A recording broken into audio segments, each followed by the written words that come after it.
मृग्यते अनया जीवादि पदार्थ इति मार्गण।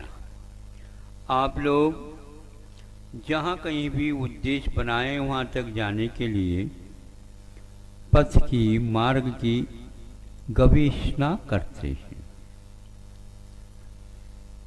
जीव को भी प्राप्त करने के लिए कुछ ऐसे मार्ग और पथ प्रशस्त किए हैं, उसको हम अपनाते हैं तो अवश्य ही पहुंच जाते हैं।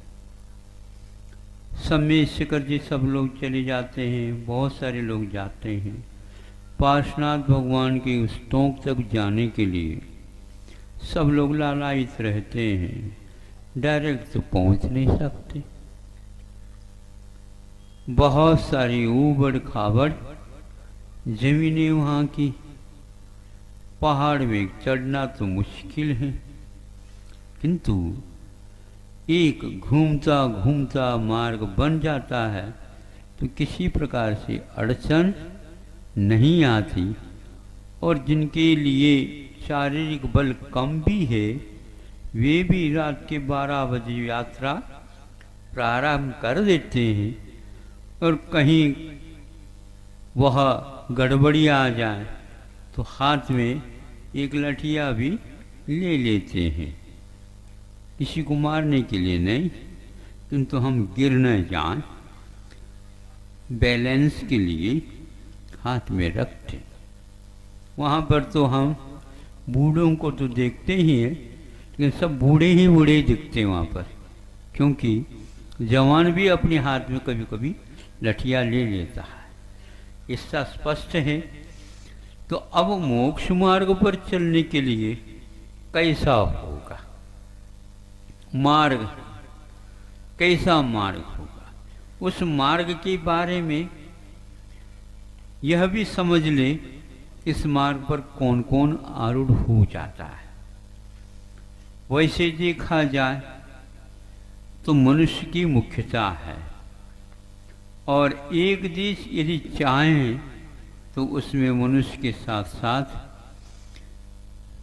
तिरिंज भी शामिल हो जाते हैं। संयम की विवक्षा में ये बात कही जा रही है, क्योंकि संयम ही मार्ग है, ऐसा आचार्यों का कथन है। बिना संयम के मार्ग प्राप्त नहीं होता।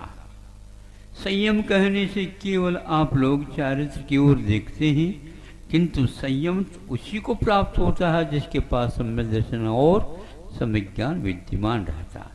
अथवा एक साथ भी इन तीनों को उपलब्ध हम कर सकते हैं। अपनी अपनी कुवत, स्टेशन पर जाओ, वहाँ पर टिकट घर में जाओ, फिर बाद में पैसे दो और वहाँ से टिकट लो, ये भी एक पद्धति है। किंतु यहाँ से अपने आप फोन कर दो तो टिकट आपके घर में आ जाएगा। कब आप टिकट गए और खरीद करके ले आए ये किसी को मालूम नहीं पड़ेगा, सीधा ही आप अपने वाहन में प्रवेश कर जाते हैं। ऐसे ही इस मार्ग पर आरूढ़ होने के लिए एक साथ ये तीनों उपलब्ध हो जाते हैं, एक देश और सर्वदेश। मार्ग की किसी भी अवस्था में हम उपेक्षा नहीं कर सकते, क्योंकि जिस तक जाने का हमने ठान लिया, वहाँ तक जाने के लिए मार्ग आवश्यक है। पैर आवश्यक है, तो पैर कहाँ पर रखें, ये स्थान की भी आवश्यकता है। ये दो बातें हो गई। अब पैर भी हैं और मार्ग भी है, लेकिन दिमाग यदि नहीं है ठीक तो भी ठीक नहीं है, समझे। दिमाग भी ठीक रखेंगे, दिमाग तो है किंतु पैर नहीं है और मार्ग नहीं है, तो दिमाग में दर्द होने लग जाएगा। ये है, इस सारी आवश्यकताओं की पूर्ति करके जब हम कदम उठाते हैं मोक्ष मार्ग पर, तो मोक्ष दूर नजर नहीं आता। क्योंकि जब तक हम चलते नहीं तब तक के लिए वो बहुत दूर लगता है, किंतु उस ओर मुख करके एक एक कदम भी रखते हैं, उतना स्थान अथवा उतनी दूरी कम हो गई, यह विश्वास होता है। अब उसको नाप तो लीजिए, हमने नहीं ध्यान में रखा तो पूछताछ कर सकते हैं भैया अभी कितनी दूरी है। अब दूरी को पार करने के लिए अनेक प्रकार के साधन होते हैं। कोई भी मान लो आप उधर से आना चाहते हैं दुर्ग से यहाँ तक, अथवा वहाँ से दिल्ली से यहाँ तक आने का कोई मार्ग है, रेल मार्ग है, तो ठीक है। रेल भी कई प्रकार के हुआ करते हैं, बीच में कहीं भी रुके नहीं और डायरेक्ट आ जाए। एक ऐसे भी होते हैं कि बस वो कम समय में और दूरी को पूर्ण करके आपको बिठा देते हैं। तो ये आप अपनी कुवत के अनुसार उसको खरीद सकते हैं टिकट को, और उस रास्ते को तय कर सकते हैं। मोक्ष मार्ग में भी ऐसा है। अनंत काल से हमें मुक्ति नहीं मिली, इसलिए मार्ग पर आने के बाद अनंत काल तक अपने को पुरुषार्थ करना पड़ेगा, ऐसा नहीं। अंतर मुहूर्त में नहीं, चुटकी बजाते बजाते आप मुक्त हो सकते हैं। चुटकी बजाते का मतलब इतने कम काल में, नहीं तो चुटकी बजाते बजाते देखने लग जाए मोक्ष मिल जाए हमें, ऐसा नहीं। किंतु यह स्थिति है। अब हम चले, हम अपने गंतव्य तक पहुंचने के लिए, रास्ता पूर्ण करने के लिए अपनी रुचि को बढ़ाते हैं।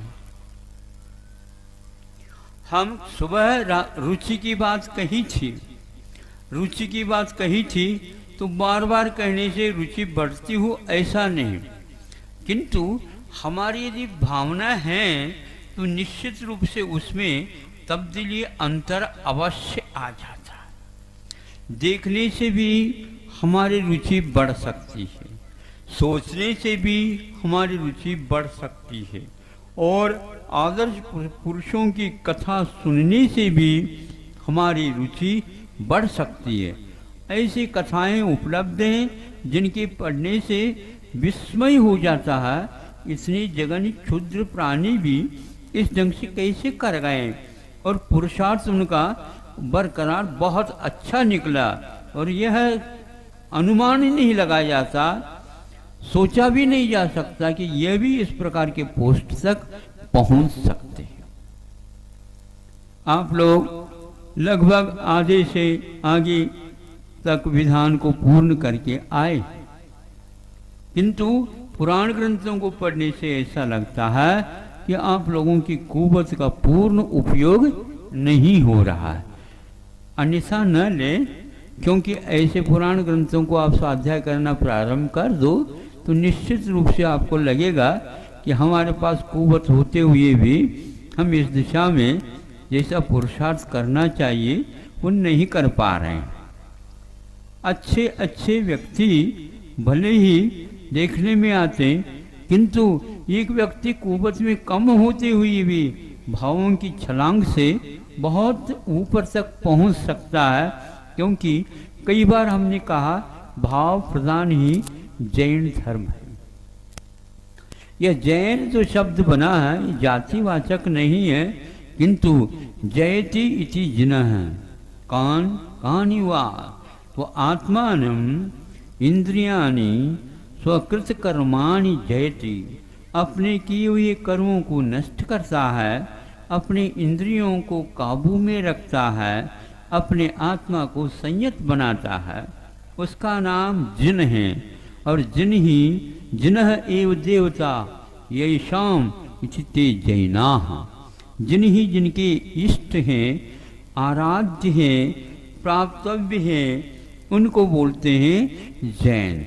जैन ये जातिवाचक शब्द न होकर के भाववाचक गुणवाचक सिद्ध हुआ। हम चले कि इस मार्ग पर अच्छे अच्छे लोग आरूढ़ इसलिए हो जाते हैं कि उन्हें रहस्य इसका समझ में आ जाता। चलने के लिए पैर चाहिए, चलने के लिए पैर चाहिए, चरण चाहिए, और चढ़ने के लिए चरण नहीं आचरण चाहिए। चढ़ने का अर्थ ये होता है ऊपर की ओर आपकी गति हो रही।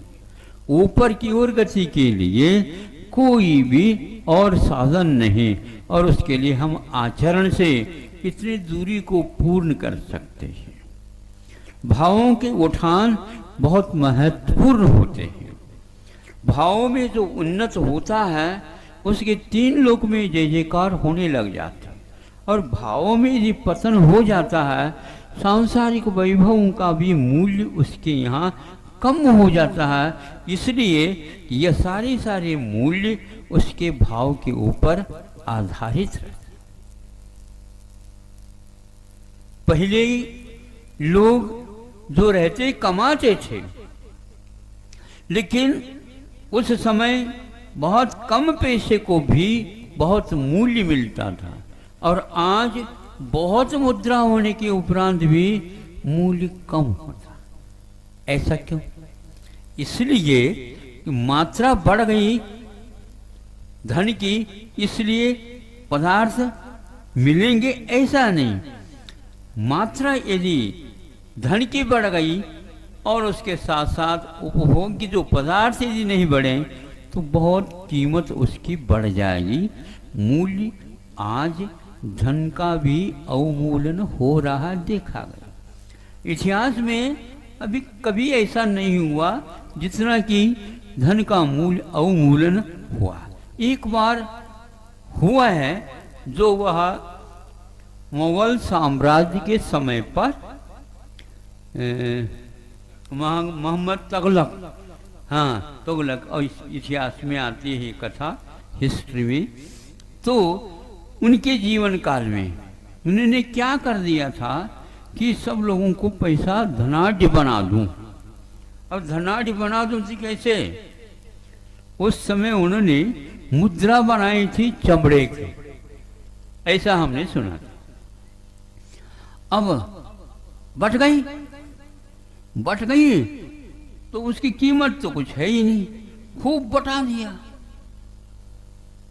धनाढ्य कर दूं सबको, नहीं हुआ। बाकी सब लोग कहने लगे ये क्या कर दिया इन्होंने, धन का अवमूल्यन होता चला गया। क्योंकि उसकी कीमत तभी मानी जाती है जब उसके योग्य पदार्थ मूल्यवान होता है। धन का मूल्य नहीं होता, किंतु पदार्थ का मूल्य हुआ करता है। और पदार्थ यदि नहीं मिले, उत्पादन नहीं हुआ, तो धन को कोई भी पूछेगा ही नहीं। कभी कभी अकाल पड़ जाता है तो एक मुट्ठी भर चने के लिए भी आप लोग तरसेंगे, जो आप चाहो ले लो। हम तो ये चाहते हैं एक मुट्ठी हमें सोने की मोहरे दे दो, चने के बराबर एक एक मोहरे बना करके ले लो, हम देने के लिए तैयार हैं। अरे ये सोने के चने देने की अपेक्षा से वो भी तो चने ही हैं, पीस पास करके उसमें पानी मिला करके और उसमें और कोई भी छौंक वगैरह दे करके खा लो और ऊपर से पानी पी लो। क्यों नहीं होता? नहीं बनता? नहीं बनता। तो वहां पर भूख को मिटाने के लिए सोना काम में नहीं आएगा। उसी प्रकार यह धन दौलत, इसका महत्व तब तक है जब उपभोग्य पदार्थों की आवश्यकता होती। मोक्ष मार्ग में इन सब चीजों का कोई मूल्य नहीं है, बल्कि इनका त्याग का मूल्य है। हर क्षेत्र में ऐसे देखते हैं, जिस पदार्थ को आप चाहते हैं वहां पर धन का त्याग करेंगे तभी आपको पदार्थ मिलेगा। कोई भी पदार्थ खरीदना चाहते हैं, पहले सर्वप्रथम आप धन का त्याग करें, अथवा उस वस्तु का त्याग कर दो, उसके बदले में दूसरी वस्तु आपको मिलेगी। ये पूर्ति आवश्यकता की जाती थी पहले। मोक्ष मार्ग में क्या आवश्यकता है? मोक्ष मार्ग में आवश्यकता उसी को टिकट मिलता, वह त्याग करे। किसका त्याग? त्याग का अर्थ क्या होता है? किसका त्याग? सर्वप्रथम ये कहा जाता स्वामित्व का त्याग। जिन जिन पदार्थों को लेकर के हम बैठे हैं उसके हम मालिक हैं। ये मालिकपन को आपको छोड़ना होगा, ऑनर से जिसको बोलते हैं। मैं इसका स्वामी नहीं हूं। क्या पता भीतर से बनाए रखो तो नहीं, हम लिख करके दे रहे हैं मैं इसका स्वामी नहीं हूं। ये लिख दिया तो फिर उस वस्तु को आप ग्रहण नहीं कर सकते। ये इसका अर्थ हुआ। मोक्ष मार्ग में स्वामित्व का त्याग, पर स्वामित्व का त्याग ही मोक्ष मार्ग माना जाता अथवा उसे त्याग कहा जाता। अब चलना और चढ़ना, इसके लिए हमने कहा चढ़ने के लिए हमें आचरण की आवश्यकता। एक उदाहरण देख करके अल्प समय में अपनी कुवत के बारे में आप जान सके, इसलिए उदाहरण दे रहा। वर्षा हो गई थी तेजी के साथ, वर्षा रुक गई थी और हमारा चातुर्मास अथवा चातुर्मास के अलग अन्य काल में भी बड़े बाबा के यहाँ ऊपर मैं जा रहा था, रास्ते से जा रहा था और पानी तेजी के साथ ऊपर से नीचे आ रहा था। आवाज भी उसमें अच्छी आ रही थी, दृश्य बहुत सुहाना था। कुछ सेकंड के लिए रुका और देखा जो ऊपर से पानी की जो धार आ रही थी उसमें एक आश्चर्य की बात हमने देखी। सुनी तो थी लेकिन वह दृश्य देखने को उपलब्ध नहीं हुआ था। ऐसे ही लिखा होगा कवियों ने ऐसे, लेकिन वहाँ पर वह दृश्य देखने को मिला। सुना था बिना पैर भी हम चल सकते हैं और चढ़ सकते हैं। कैसे? आप विस्मित होंगे कि मछली के पास तैरने की कला तो है लेकिन चलने की कला नहीं। चलने के लिए, चढ़ने के लिए निश्चित रूप से पैर चाहिए, कुवत चाहिए, और उसके लिए तो ये कहा कि जल जो हैं उन जलचरों के लिए एक प्रकार से तैरने में सहायकता पहुंचा देता है। यह द्रव्य संग्रह इत्यादि ग्रंथों में भी पाया जाता है। मछली तैरती है, हमेशा तैरे यह नियम नहीं, किंतु जल के बिना वह रह नहीं सकती। जल में भले ही वह रहती है, तैरने के लिए उसका अनिवार्य होना आवश्यक है। लेकिन उस मछली को हमने देखा, उसके पास पैर भी नहीं है, किंतु वह बह नहीं रही है, किंतु पानी की धार नीचे की ओर है। आप सुन रहे हैं? गौर से सुनिए। महाराज गौर से कैसे सुने? गौर से तो देखा जाता है। तो हम जो कह रहे हैं उसको सुनिए और हमारे भाव को समझने का गौर करिए। हाँ, अब चलो, वह पानी की धार जितनी तेजी के साथ ऊपर से नीचे आ रही है और वह मछली भी उतनी ही तेजी के साथ, बिना पैर मछली भी, नहीं समझे, पानी की धार में सीधी चढ़ रही थी और पूरी पूरी वह मछली बड़े बाबा के उस पहाड़ के ऊपर चढ़ी। अब सोचो, विचार करो, ये कैसे? तो वह तत्व है और तत्व मिलता है तो जिसके पास क्षमता नहीं सी लगती है वह भी व्यक्ति उस तत्व के माध्यम से चढ़ जाता है। विपरीत दशा में पानी का इतना बहाव, वेग, भार, जोर, दबाव, किंतु वह मछली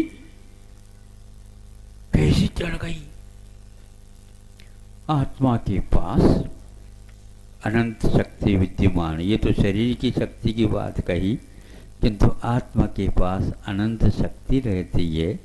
उस आत्म तत्व के ऊपर जिसका श्रद्धान हो जाता है तो इस राग में वह रचता पचता नहीं। यह राग आग दहे सदा। अब राग को अच्छा मानते हैं और सम्यक दृष्टि संयमी उसे जलाने वाली वस्तु मानता है।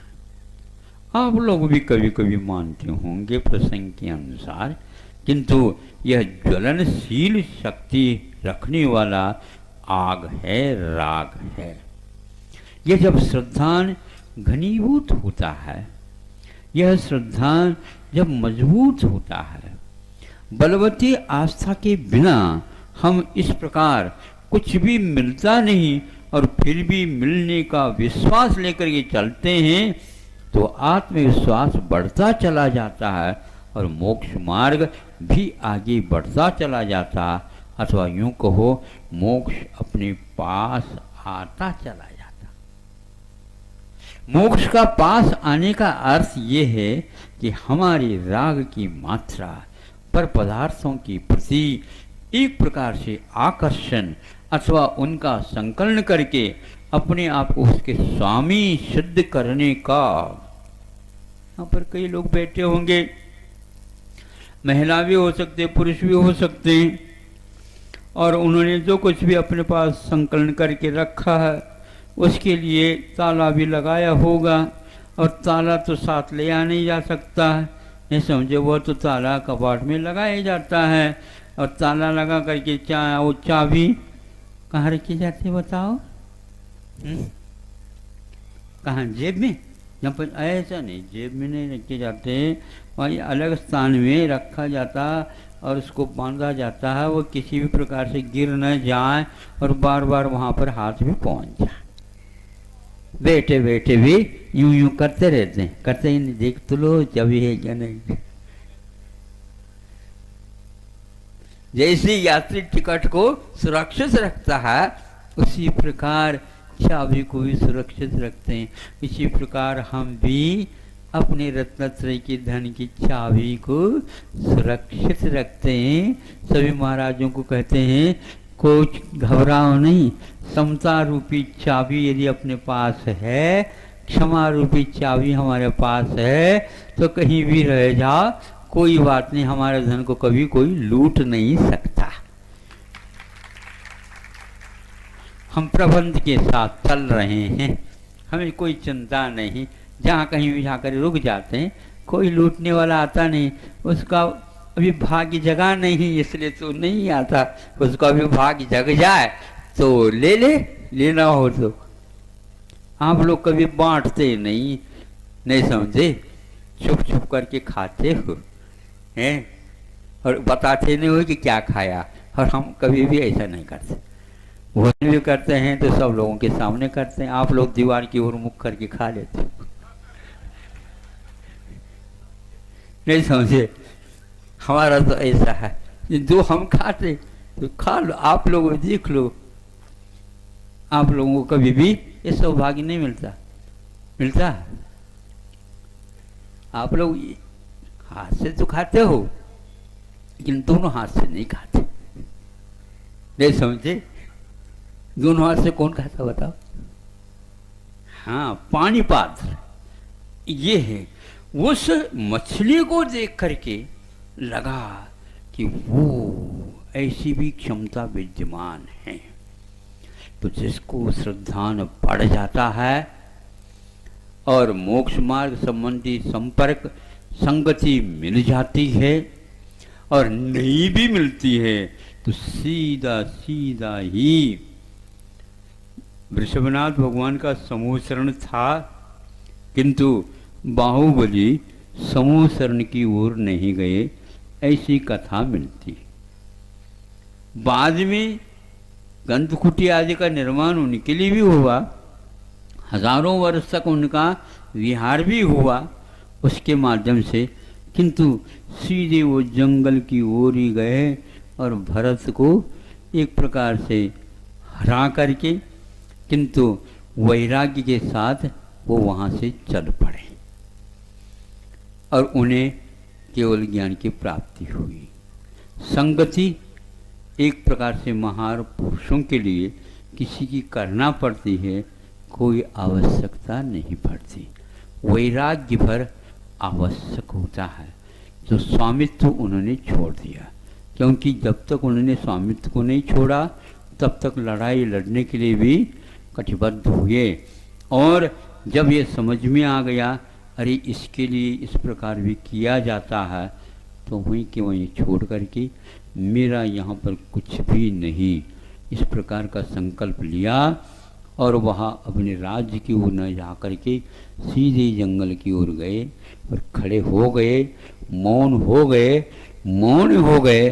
फिर बाद में मुड़ करके नहीं देखा। इसको बोलते हैं त्याग और अपने स्वामित्व का त्याग। पर कर्तृत्व, पर भोक्तृत्व और पर स्वामित्व, पर पदार्थ के मैं स्वामी हूँ, पर का मैं करता हूँ और पर का मैं भोगता हूँ। ये तीन ही विकल्पों के कारण संसारी प्राणी राग द्वेष करता है और राग द्वेष रूपी चक्की में पिसता चला जाता है, अपने अस्तित्व को खो देता है। राग द्वेष के कारण, इन तीन प्रत्ययों के कारण हमारा जो बीजत्व शक्ति है मुक्ति प्राप्त करने की, सब आटे के रूप में परिवर्तित हो गई। आटा क्या है बताओ? आटा तो गेहूं है और कोई भी है, बीजों का वह पिसा हुआ आटा। अब वह आटे को बो तो वह गेहूं उत्पन्न नहीं होगा। इसी प्रकार आप लोगों के इन तीन प्रत्ययों के कारण राग देश के द्वारा जो बीजत्व है, भव्यत्व भाव, वह पिसता चला जा रहा है, इसलिए आपको मार्ग नहीं मिलेगा। और इन तीनों को यदि त्याग करेंगे, एक देश अथवा सर्वदेश, निश्चित रूप से वह बीजत्व बाहर आकर के काम करेगा। राग देश के द्वारा जो बंध हुआ, उस बंध को वह समाप्त करना प्रारंभ कर देगा। हमारे भावों के द्वारा हमारा संसार बढ़ रहा है और हमारे ही उससे विपरीत भावों के द्वारा संसार का नाश होगा और मुक्ति की मंजिल हमें हासिल होगी। मछली के उस उदाहरण को आप अवश्य याद रखेंगे, बाकी सबको याद रखो या न रखो, ये समझे। अब इस मछली को तो, मछली के प्रवचन को तो आप टेप भी कर लिया होगा तो कर लो, उसको सुन लो बार बार। उसको तो आप वीडियो कैसेट में तो नहीं उतार सकते, माइंड में रखो और सोचते रहो। मुझे विस्मय हुआ, श्रद्धान को बल मिला। हम अपने अपनी कमज़ोरी के बारे में तो कई लोगों को कहते हैं मैं कर नहीं सकता, अनेक प्रकार के विकल्प तो कर जाते हैं, लेकिन संकल्प विकल्पों को कमज़ोर बनाने का कभी भी पुरुषार्थ नहीं करते। किंतु आप लोग दृढ़ निश्चय के साथ कदम उठाओ, अवश्य आपको प्राप्त होगा। मोक्ष मार्ग मूर्त नहीं अमूर्त होता है, मोक्ष भी अमूर्त होता है। अहिंसा परमो धर्म की बोधि